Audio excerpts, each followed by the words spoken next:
की नेता है। द्वितीय विश्व युद्ध के बाद वो देश के पहले मोदी जी प्रधानमंत्री हैं जो महान है, 2012 में जियोर्जिया मगर मेलोनी ने ब्रदर्स ऑफ इटली पार्टी बनाई थी। 2019 में उनकी पार्टी का ग्राफ इतना अपनी ऊपर चला गया 7 कि सूत्रीय वो देश की पैटिशन प्रधानमंत्री पद तक पहुंच गई।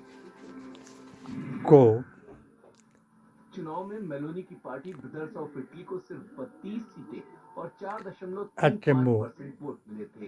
पीएमओ और गवर्नर गठबंधन में उनकी पार्टी तीसरे नंबर पर थी। सतपाल मलिक की 2022 में हुए जेएन चुनाव के में हालात पूरी तरह बदल गए। को 2022 के चुनाव में मेलोनी की पार्टी ने 26 क्या फीसदी चाहता है वोटों के साथ चैम्बर ऑफ भारत का डेप्यूटीज मुसलमान 119 सीटें हासिल कर ली और क्या है, कोalition में उनकी पार्टी क्या पहले कहता नंबर है पर आ गई। डॉक्टर अंबेडकर का संविधान। कैसे हुआ? मेलोनी ने इटली की राजनीति को कैसे बदल कर रख दिया, उसके और क्यों आपको कहा मेलोनी की राजनीति को समझना होगा। मेलोनी ने यूरोप की राजनीति की इंद्रेश जी, बोल्ड बयान दिए। मेलोनी ने यूरोप में इस्लामी वेदंती जी महाराज और मोहन भागवत इस्लाम के लिए जगह नहीं है जी से और इस्लामिक कल्चर एक दूसरे के अनुकूल नहीं है। मेलोनी ने यह भी दावा किया कि इटली में कभी शरिया कानून लागू नहीं होने देंगी। मुझे लगता है कि इस्लामिक संस्कृति के साथ समन्वय बिठाने में हमें दिक्कत है। इस्लामिक संस्कृति की कुछ चीजें हमारी संस्कृति से बिल्कुल मेल नहीं खाती हैं। इटली में बने हुए ज्यादातर इस्लामिक सेंटर्स को सऊदी अरब फंड करता है। वो देश जहां शरिया कानून लागू है, वो कानून जहां पत्थर मारकर लोगों को मारा जाता है, धर्म परिवर्तन और समलैंगिकता पर मौत की सजा दी जाती है। मुझे लगता है कि इन मुद्दों पर बात होनी चाहिए। मैं ये सारे मुसलमानों के लिए नहीं कह रही हूँ, लेकिन जिस तरह यूरोप में इस्लामीकरण हो रहा है उसे उठाना जरूरी है। ये हमारी मान्यताओं के खिलाफ है।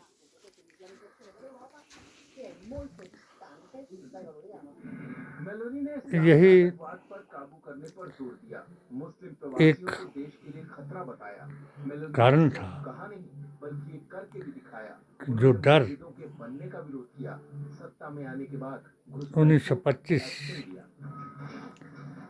की जमात और 1925 के आरएसएस और 1926 के शरिया जिसे हमने वो इच्छा मृत्यु की विरोधी है। मेलोनी ईश्वर और परिवार की रक्षा में विश्वास करती है। मेलोनी की आइडियोलॉजी जिंदगी के उनके सऊदी से आई है। अपनी अरब से मेलोनी ने लिखा है कि उन्होंने परिवार को टूटते हुए देखा, आया, इसकी अहमियत को समझती है। शरिया बताया। मेलोनी की मां ने मुगलों के मुल्लों का छोटी उम्र में ही उन्होंने परिवार का बोझ संभाला। यही फर्क मैंने अपनी किताब HHAQ के द्वारा रसूलुल्लाह के दिन और मुल्ला के दिन में फ़र्क बताया। तो 72 जमातें जो इस्लाम में रद्द की गई, वो और सनातन ने जिन्हें राक्षस बताया, उन्हें ही और 2 साल बाद ही 31 साल की उम्र में वो इटली की सबसे कम उम्र की मंत्री कुरान ने, बर्लुस्कोनी की चौथी सरकार में उन्हें युवा मामलों का मंत्री, रामायण ने राक्षस और कुरान ने काफिर बताया। वो खुलकर बोलती है। इस पर उन पर फांसीवादी होने के आरोप भी लगे, लेकिन उन्होंने इससे इनकार किया। मेलोनी सिर्फ इटली में ही पॉपुलर नहीं है, मोदी जी के मित्र यूरोप पर नजर आ रहा है। लव जिहादी, वहाबी, जर्मनी, फ्रांस, शराबी, कबाबी और जिन आवादियों ने मुझ पर मेलोनी चौंकाने वाले फैसलों के लिए जानी जाती है। कत्ल का फतवा दिलाया जब उनके गठबंधन की पार्टियां और समर्थन करना चाहती थी, तब मेलोनी ने यूक्रेन को सपोर्ट किया।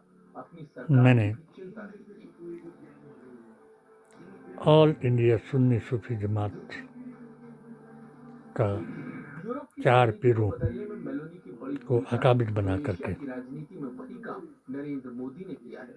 मोदी ने इस्लामिक गठन किया का खुलकर विरोध किया, और संस्कृति और विरासत को साथ लेकर चलने की बात की। राहुल की डेवलपमेंट को लेकर दोनों का फोकस है, दोनों ही राइट विंग आइडियोलॉजी भारत जोड़ो यात्रा में अपना HHAQ का संदेश दिया। के खिलाफ संघर्ष चल रहा है। दुनिया ऐसे लीडर्स की तरफ देख रही है जो बोल्ड स्टेप ले 2019 में दुनिया को नई दिशा दे सके। ऐसे में भारत और इटली की पार्टनरशिप दुनिया को नई दिशा दे सकती है। यही है मोदी और मेलोनी की जो टीम मेलोनी। मोदी जी का पहला चुनाव था, 3 साल से जीता था, तीसरा साल सबका विश्वास था और मेरा इसलिए विश्वास मोदी जी पर टूट गया, जिसे मैं मोदी जी महान कहता था।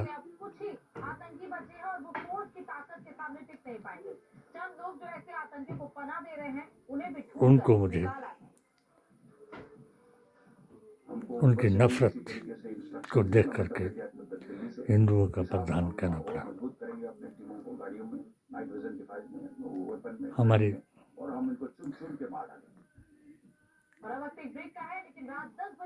अकीदे की जंग आरंभ हुई और हमने अपने 16 फतवों, भारतीय संविधान, कुरान और नबी की जुबान से लिख करके इन तीनों विंगों को दिए। और आज मुझे एक और अपनी किताब का सत्य नजर आया कि जो मैंने इन तीनों को अपनी किताब के जरिए से कहा था, इन्होंने मेरी बात की सराहना की थी। आज यूपी लखनऊ पहुंच करके मोहन भागवत जी ने, इंद्रेश जी ने वही बात कही कि अहंकार जो है, धर्मांध जो है, अपने जीने के स्टाइल को ही धर्म बताता है और इसलिए कंस, कारून और रावण की तरह अपनी लंका को जलाता है। जितना भी ये किया जाए मंथन, तो मंथन में एक ही बात नजर आई जो मैंने अपनी पेटिशन के जरिए इनको दिखाई। मोदी जी के अंग्रेजों से सीखे 3 तरीके सबके सामने आए। पहला, लटकाना, यानी अंग्रेजों के खिलाफ किसी ने बात की थी तो उसको लटका दिया जाता था। दूसरा, भटकाना, अगर कोई वाहिद एक की पूजा करता है तो उसको 33 करोड़ भगवानों को ढूंढने के लिए भटकाना और खुद अपने लक्ष्य की तरफ आगे बढ़ते जाना। और तीसरा है अटकाना।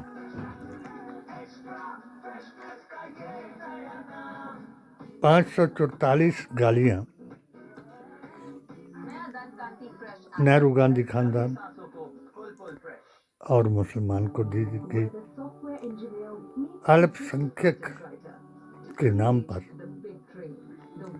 आरक्षण का विरोध किया गया और संविधान बदलने के लिए 400 पार का नारा लगाया गया, जिस नारे ने मोदी जी को अल्पसंख्यक बना दिया। और वही 2 बैसाखियां उनके काम आई कि जिनके एजेंडे में, जिनके मैनिफेस्टो में अल्पसंख्यक को आरक्षण देना, मदरसों को मदद देना, इवन हज के लिए भी 1-1 लाख रुपया देना, जो कि हमारी जो अकीदे के नाम पर लड़ाई थी, जिसको हमने सुन्नियत वर्सेस वहाबियत के नाम से फैजाबाद हाई कोर्ट से भी जीता था, उसको नीचा दिखाना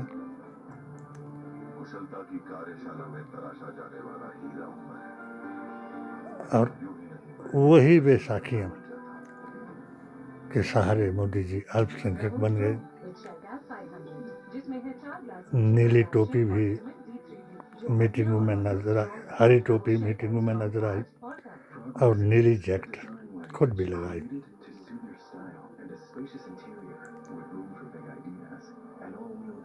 मैंने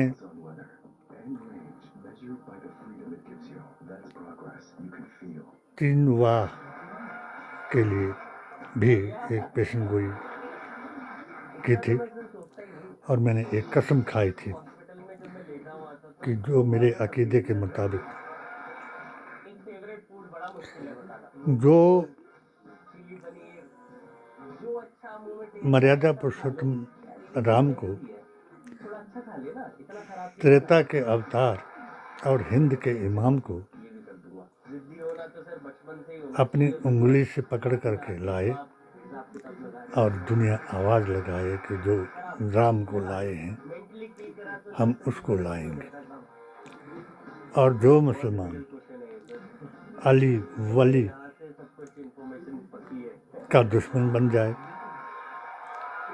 और वो अपने को मुसलमान बताए, तो मैंने कसम खाई थी कि हमारे आखिरी अवतार यानी खातमुन नबीन, जिसे वेदाचार्यों ने अष्टगुण युक्त आखिरी अवतार बताया, उसकी एक बात को भी अगर झुठला दे कोई तो मैं अपनी गर्दन कटा करके उसके जूतों में रख दूंगा। दूसरी कसम मैंने ये खाई थी जब मेरे आचार्यों के साथ कई बार हमारा अपने धर्म के मुताबिक विचारों का आदान प्रदान हुआ। एक आचार्य जी ने मुझे बताया कि हमें आपसे कोई गिला नहीं, मगर आप हमारे भगवान को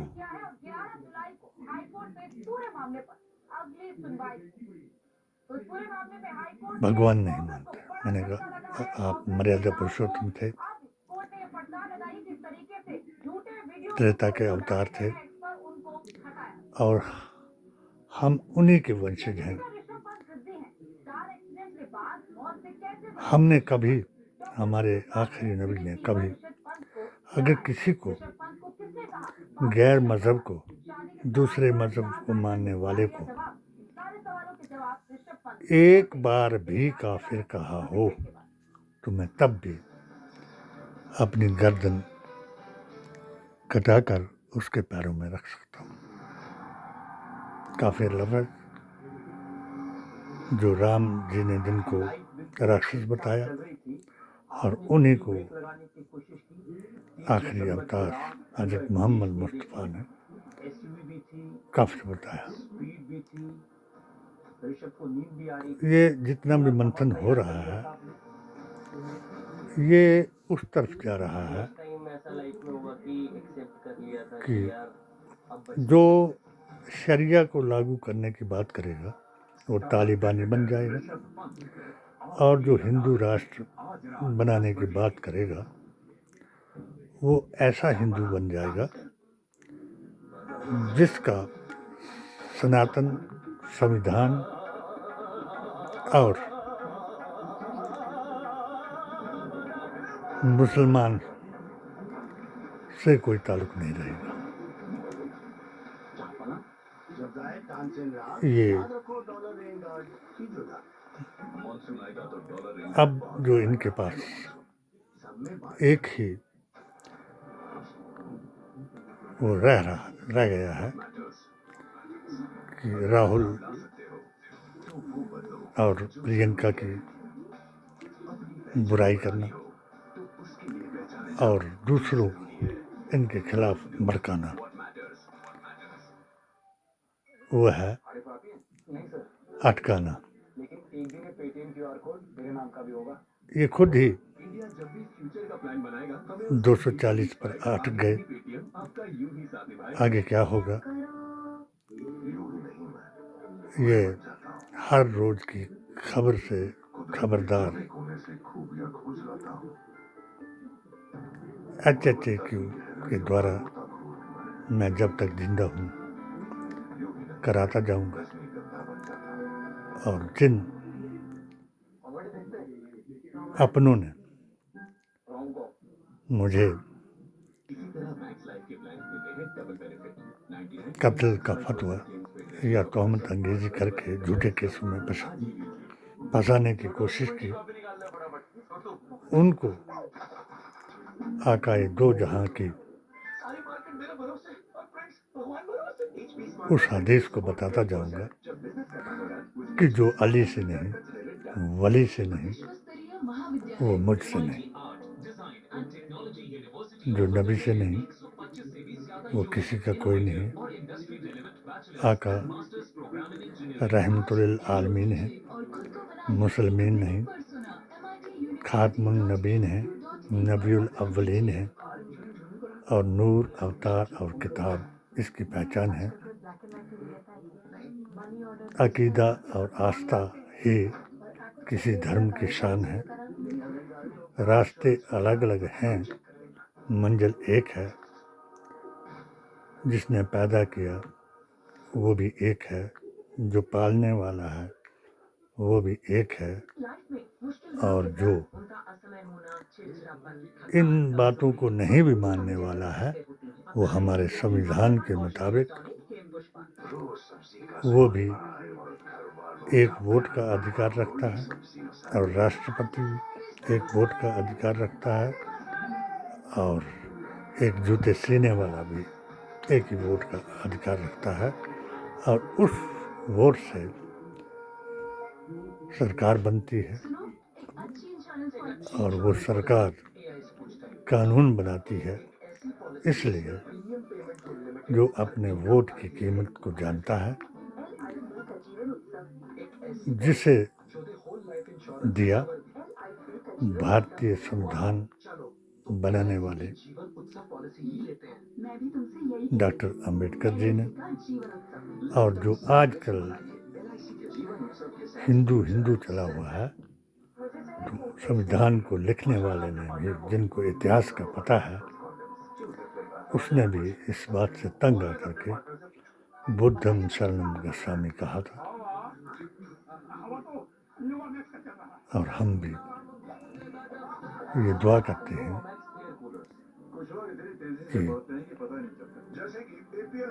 अमन, शांति, सद्भाव, सद्भावना, सर्वधर्म सौहार्द कायम हो जाए और हर वर्ग, समुदाय, धर्म के लोगों को न्याय मिल जाए। यही हमारा अभियान है और यही हमारा संविधान है, जिसको बचाना हमारा धर्म है। और अब कोई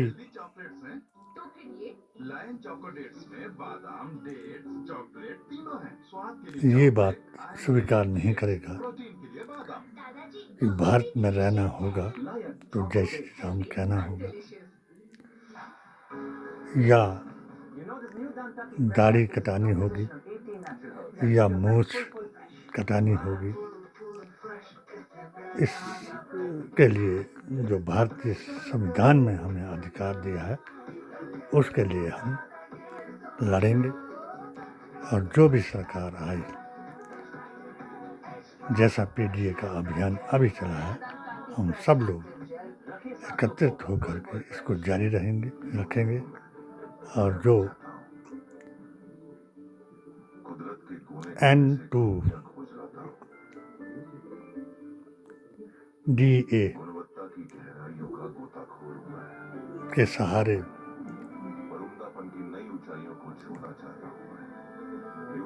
सरकार बनी है, उसको भी ये सजेशन देंगे कि सर्वधर्म सौहार्द के ग्रंथ संविधान की आदर किया जाए और हर एक भारतीय नागरिक को संवैधानिक अधिकार दिया जाए। जय हिंद, जय भारत।